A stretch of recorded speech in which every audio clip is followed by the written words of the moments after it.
Traffic ಪೊಲೀಸರ ತನಿಖೆಯ ವೇಳೆ ಶಾಕ್ಗೆ ಒಳಗಾಗಿದ್ದಾರೆ. ಯಾಕಂದ್ರೆ ಲೈಸೆನ್ಸ್ ಗಳನ್ನ ನೋಡ್ತಾರೆ, ಡಿಎಲ್ ಗಳನ್ನ ಚೆಕ್ ಮಾಡ್ತಾರೆ. ಆದ್ರೆ ಅದರ ಬದಲು ಪೊಲೀಸರಿಗೆ ಕಾಣಿಸಿದ್ದು ಮಾರಕಾಸ್ತ್ರ. ಟ್ರಾಫಿಕ್ ಪೊಲೀಸರಿಗೆ ಏನಪ್ಪ ಡಿಎಲ್ ಚೆಕ್ ಮಾಡೋ ಸಂದರ್ಭದಲ್ಲಿ ಲೈಸೆನ್ಸ್ ಅನ್ನ ಕೊಡಿ ಅಂತ ಹೇಳಿದ್ರೆ ಅಲ್ಲಿ ಮಾರಕಾಸ್ತ್ರವೇ ಕಂಡು ಬಂದಿದೆ. ಪೊಲೀಸರು ಒಂದು ರೀತಿಯಲ್ಲಿ ಶಾಕ್ಗೆ ಒಳಗಾಗ್ತಾರೆ. ಮಾರಕಾಸ್ತ್ರ ಇಟ್ಕೊಂಡಿದ್ದು ಇಬ್ಬರು ಯುವಕರು. ಆ ಇಬ್ಬರು ಯುವಕರನ್ನ ಕೂಡ ಈಗ ವಶಕ್ಕೆ ಪಡೆಯಲಾಗಿದೆ. ಶಿವಾಜಿನಗರ ಟ್ರಾಫಿಕ್ ಪೊಲೀಸರು ವಶಕ್ಕೆ ಪಡೆದಿದ್ದಾರೆ. ಯುವಕರು ತಪಾಸಣೆ ವೇಳೆ ಆ ಒಂದು ಪೊಲೀಸರನ್ನ ಕಂಡು ಎಸ್ಕೇಪ್ ಆಗೋದಕ್ಕೆ ಪ್ರಯತ್ನವನ್ನ ಪಡ್ತಾರೆ. ಇಬ್ಬರನ್ನ ಕೂಡ ಆ ಸಂದರ್ಭದಲ್ಲಿ ಪೊಲೀಸರು ಬೆನ್ನಟ್ಟುವಂತಹ ಪ್ರಯತ್ನ ಮಾಡಿ ಯುವಕರ ಬಳಿ ಮಾರಕಾಸ್ತ್ರಗಳಿರುವುದು ಆ ಸಂದರ್ಭದಲ್ಲಿ ಪತ್ತೆಯಾಗುತ್ತೆ.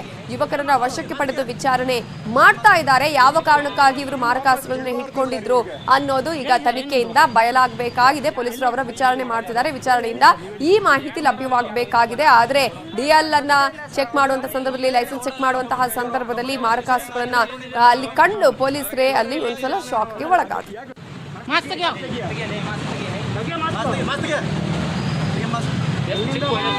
ವಾಪಸ್ ಬಿಡಬಾರ್ದು ಸರ್ ಇವ್ರಿಗೆ. ಹೇಳಿ ಸರ್, ಏನೊಂದು ಮ್ಯಾಟ್ರ್ ಎಲ್ಲಿ ಹೇಳಿ ಸರ್, ನೀವು ಹೇಳಿ. ಇದು ಯಾರು ಮಾಡೋರು? ಯಾರು ಇನ್ನೊಬ್ಬನಾ? ಇಲ್ಲ ಸರ್, ಗೊತ್ತೇ ಇಲ್ಲ ಸರ್.